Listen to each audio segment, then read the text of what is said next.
In this video, we are diving deep into the historic heart and vibrant neighborhoods of Georgia's captivating capital, Tbilisi.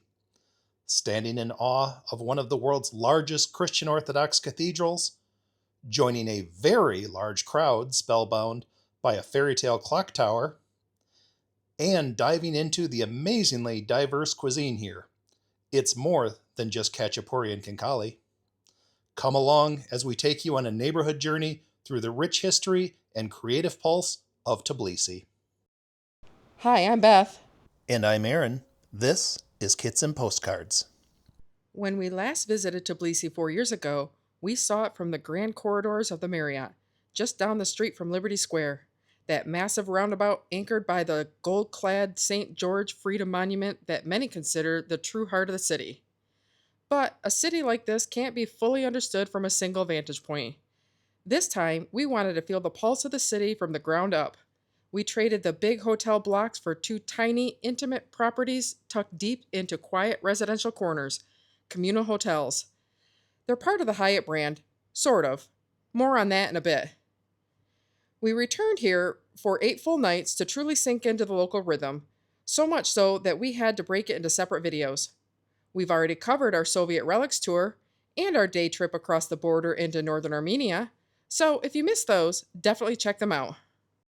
Our trip started the way all trips do, sorting out the logistics. And right at the airport, we snagged a local SIM card with unlimited data for about $23. Having reliable bandwidth for all 4 of our devices makes exploring a foreign city so much easier. Connected and ready, we opened the Bolt app and called our ride to the city. A few minutes later, we found ourselves cruising through the streets of Tbilisi in a Tesla, our driver absolutely jamming out to 90s rap blasting through the speakers. I can't live a normal life. I was raised by the street, so I gotta be down with the hood team. Since our hotel room wasn't ready yet, we decided to make one essential tech stop. We headed over to Copter Tech to upgrade our gear setup with a brand new drone. Stepping into the shop was a blast. They had an incredible, extensive inventory ranging from tiny creator rigs to absolute industrial leviathans. In fact, we were staring down at a massive enterprise drone capable of lifting up to 40 kilograms. Thankfully, we had an amazing salesperson helping us out. She was super knowledgeable about all the specs, walked us through everything until we felt completely confident deciding on the DJI Mini 5 Pro. And she did it all while speaking excellent English. The catch? To save $150 through Georgia's VAT refund program, the rules are strict. The box had to stay completely sealed for our entire time in Georgia. So, while we had a beautiful new setup sitting in our bag, it had to stay packaged up, a true test of patience for the sake of a great travel budget win. Gear secured, we checked into the Communal Sololaki for the first half of our stay. Now, if you're a Hyatt enthusiast, a quick disclaimer.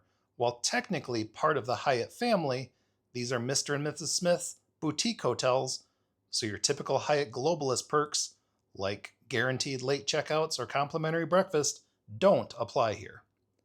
But they are the only Hyatt properties in Georgia. On a side note, we did walk past a large construction site at the former Ministry of Justice building. It is being converted into a 170-room Hyatt Regency hotel. However, it was originally scheduled to open in 2017, and there is really no update on when it will actually be finished, if ever. But back to our stay at the Communal Sololaki. It operates as an exclusive 13-room boutique hotel that feels much more like a historic bed and breakfast. And speaking of breakfast, it was no ordinary hotel dining room. Rather, it feels like sitting right inside a family kitchen while the staff prepared the meal right in front of us. All guests shared the same communal table. However, we were the only ones up at this hour and had it all to ourselves. In addition to a vast meze tray, it included pastries, yogurt, cereal, made-to-order eggs, and a Georgian staple, fruit roll-ups. It was warm, personal, and incredibly memorable. That intimate atmosphere is exactly what we were looking for. A unique base camp tucked right into the historic, sloping hillsides of Old Tbilisi. Stepping out the front door, you're instantly surrounded by history. This neighborhood is famous for its grand 19th century residential buildings, but many are literally crumbling. As you walk around, you'll see massive steel and wooden structural supports holding up entire balconies and facades, keeping history from collapsing into the street. It gives the area a raw, delicate, and utterly unique character. We give Tbilisi credit. Trying to save and renovate these old buildings requires far more work and money than just demolishing entire blocks and starting over. But that is exactly what the city is trying to balance. Otherwise, Tbilisi would stop being Tbilisi. When you're out exploring these historic neighborhood streets, there are a few iconic sights and experiences you simply can't miss. First up, keep an eye out for Tbilisi's famous basement bread shops. You'll catch the smell of freshly baked bread coming from tiny, knee-high windows set right into the sidewalk. They slap dough straight onto hot clay walls to make long, canoe-shaped flatbread. In fact, many different businesses operate as a lone walk-up window right next to the sidewalk. Another essential stop in Old Town is the small plaza along Ioani Shavteli Street. If you time your visit just before noon, you'll see a very large crowd gathering with their cameras, ready to witness one of the city's most eccentric traditions at the Leaning Clock Tower of Tbilisi. Designed by puppet theater director Rizzo Gabriazzi, the tower looks straight out of a fairy tale, crooked, quirky, and supported by a single steel beam. And exactly at noon, a small door opens near the top, and a mechanical angel comes out to strike the bell. One thing we need to mention is that Tbilisi has a lot of churches, and I mean a lot of churches. So many, in fact, that we just can't cover all of them. They are as much a part of Tbilisi's skyline as the mosques are in Istanbul. However, it does have one standout crown jewel, the Holy Trinity Cathedral, commonly known as Sameba. Sameba dominates the skyline from almost everywhere in the city, but standing at the base of its massive stone complex really puts its scale into perspective. Completed in 2004, it's one of the largest Orthodox cathedrals in the world. Even just exploring the expansive grounds and the surrounding stone terraces gives you an incredible sense of its architecture, and some of the most phenomenal sweeping panoramic views of Old Tbilisi. Back down in the historic core, make sure to carve out time for the famous Sulfur bathhouses and saunas that give Tbilisi its name. Fed by natural hot springs, these iconic dome-roofed bathhouses have been central to the city's identity for centuries, offering therapeutic, sulfur-rich thermal waters. We even found a family of kittens enjoying themselves nearby. And tucked away behind the bathhouses is a scenic river canyon. We followed the path with cafes on our left and scenic old buildings built right into the cliff on our right. It leads to a surprisingly hidden waterfall. You feel like you're on a nature hike well outside the city, not in the center of it. For the best vantage points over Old Town and a chance to get in an even longer nature hike right in the middle of the city, hop on the gondola to soar high above the Kura River up to Narikala Fortress. Once we reached the top, we had some of the most amazing views of the city. After weaving past the stalls of vendors, we stood at the feet of the towering Mother of Georgia statue. Built in 1958, she's a 20-meter tall Georgian woman. In her left hand, she holds a bowl of wine to greet those who come as friends, and in her right hand is a sword for those who come as enemies. Behind her, you see sweeping views of the National Botanical Garden. Ready to explore the hidden nature behind the ridge, we paid our 4 lari entry fee, about $1.50, and plunged down into the winding trails of the Botanical Garden. The descent felt like entering a different world. What started out as a garden and playground for Georgian royalty over 4 centuries ago has gone through many transformations over the years. Now it primarily serves as an urban park and scientific research center. We crossed the bridge spanning the upper canyon by the 40-foot tall waterfall, and before long found ourselves wandering through an unexpectedly lush bamboo forest. Adventure called again when we crossed a rustic wooden suspension bridge complete with a few missing boards, which led us down to the edge of the creek. Following the water, we stumbled upon a quiet concrete pond cradling a statue, its waters absolutely teeming with tadpoles. We couldn't resist dunking our camera underwater to capture a few submerged shots of the tiny swimmers. As we hiked along, the air filled with the scent of purple lavender patches and beautifully manicured rose bushes, leading us towards the Japanese gardens. There, we were highly entertained by an ambitious stray dog wading through the water, determined to catch himself a fish dinner. Seizing another photo op, we slipped the camera back underwater to attempt to get a shot of the fish darting away from their furry hunter. Since the water was very cloudy, I wanted to get as much of it off of my camera as possible. So I gave it a spin. Just as we looked up, the sudden buzz of a zipline echoed overhead as thrill seekers soared across the canyon above us. It was the perfect finale to our trek before we crossed one last bridge and reluctantly made our way back to the city. Finally, for the ultimate panoramic view over the whole valley, head up the steep mountainside to Mtatsminda Park. There's a gondola that takes you all the way from the city center to the park. However, it was closed, we think because of high winds.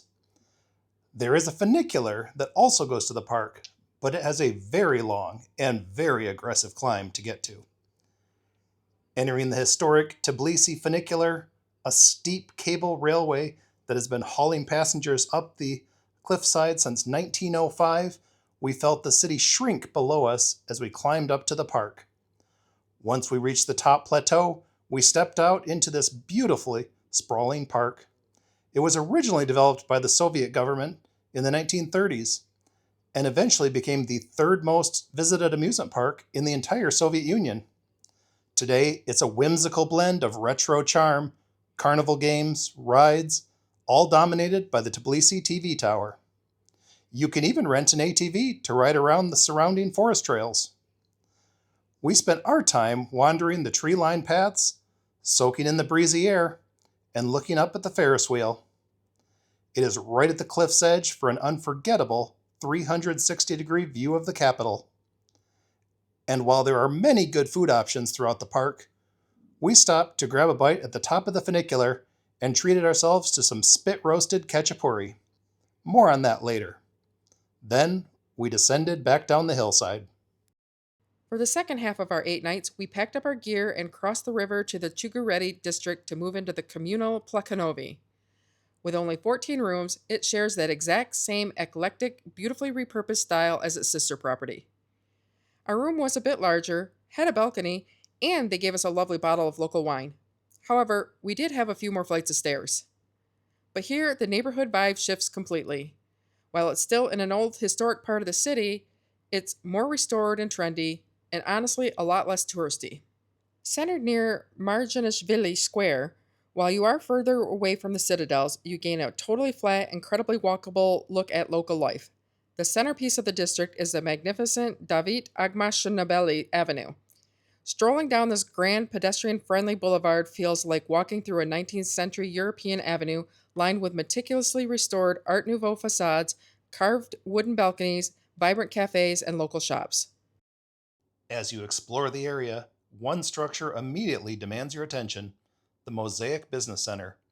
Originally built in 1978 as the House of Political Education, it's an eye-catching piece of Soviet architectural expression. And just a short walk off the main avenue lies Fabrika, one of the coolest transformations of the city. This massive Soviet-era sewing factory was reimagined into a thriving cultural, social hub, and youth hostel. Its open-air courtyard is plastered with vibrant street art murals and surrounded by independent cafes, craft shops, and bars. And the social scene here is impressive. We went there on a Saturday night for some drinks and felt very old. Of course, you can't truly understand a city's soul until you taste it, and Tbilisi's culinary scene is a wild, delicious ride. We ate our way across the city from centuries-old subterranean cellars to modern spot-on comfort food. Right down the road from Communal Sololaki, we discovered Samsara. It's a cozy, welcoming old building restored with some very hip decor. And they served up what might be the absolute best Georgian salad in town. Crisp cucumbers, ripe tomatoes, fresh herbs, and that rich walnut dressing that makes Georgian salad so legendary. We also had to try their mushroom chips. It was the most savory bar snack that you could ask for. So we washed them down with a few cocktails. For Khachapuri with a view, we headed straight up to the peak of Mtatsminda. Sitting high above the city skyline, this version is cooked right on a spit. Crisp, charcoal singed bread wrapped around oozing, melting cheese. Eating warm Khachapuri while overlooking the entire sprawling valley below is an absolute core memory. We also had to try some of Georgia's local spirit while we were up there, cha-cha. Let's just say, I don't think that we'll be bringing any bottles home with us. Over near the Avlabare metro station, we ducked into Chemtan for what ended up being our most surprising meal of the trip. On the menu, we saw an entree called Chef's Special Dish. It was slow roasted pork prepared with carrots and oranges, a combination we hadn't seen anywhere else. One bite totally blew us away. The sweet citrus cut through the savory pork so perfectly that we were talking about it for days. Of course, we also had to order a traditional khachapuri here, complete with that iconic rich egg yolk stirred right into the molten cheese at the table. And we got some pork ojakuri, which was fantastic, but it had a bit too much cilantro for Beth. For classic, atmospheric Georgian dining, we descended into the stone basement of Dezvlaburi Rachuli, or old-style Racha way. The cellar setting is incredible, and the food matched the vibe. We dug into piping hot khinkali, or Georgian soup dumplings, and two very different styles of khachapuri, one very familiar to us, and one a house specialty from the Racha region, but both amazing. Lastly, an unbelievable dish of crisp potatoes and onions, literally swimming in rich, sizzling butter. Pure comfort food. Now, even in a city with food as rich as Tbilisi's, sometimes you just need a palate cleanser. And the diverse international scene here did not disappoint. We dropped by Rado for some great outdoor seating as well as fantastic pepperoni pizza. But we also noticed something called cacio e pepe fries, which were so good we couldn't stop eating them. We also tried a restaurant called Bang Bang Noodles for a bowl of what we know as Dan Dan noodles. They were solid and very good, though if we're being completely honest, they didn't quite top that legendary blade cut version we had at Happy Noodle back in Vancouver. Still, a great spot if you get a craving. And after a medical emergency earlier in the day that left me with a fully dilated eye, check out our Soviet Relics video if you want to learn more. I looked at Aaron and admitted I just needed some classic American comfort food. That craved comfort led us on an adventure to find number 8 Barbecue House, which turned out to be a test of faith in itself. Located on the 4th floor of an old building, the trek up felt like wandering through an active restoration center. Passing stacks of ancient wooden doors waiting to be renovated, every step made us feel like we were definitely going the wrong way. Once inside, we ordered a burger and one of the best steaks I've ever had, while catching the Ukraine versus Georgia basketball game. Finally, if you are craving some American fast food, they have a McDonald's that perfectly preserves that classical Georgian 19th century architecture, though the breakfast sandwich was disappointing, and several Dunkin' Donuts scattered throughout the city. Staying in these two distinct pockets gave us a much deeper, more textured story of Tbilisi than a standard luxury hotel ever could. Sololaki gave us the history, the crumbling heritage, and the high vantage points. Plekhanovi gave us the neighborhood rhythm and daily local life. This brings an end to our time in Georgia, from navigating Soviet relics and border runs to uncovering the hidden layers, rich flavors, and unforgettable warmth of Tbilisi. This country has been an absolute journey. For our next postcard, we are turning the page entirely, leaving behind the brutalist architecture and Soviet history as we fly across the globe, Gangnam style, to the modern streets of Seoul, South Korea. Make sure to hit that subscribe button so you don't miss our next adventure. Thanks for watching, and we'll see you in the next postcard.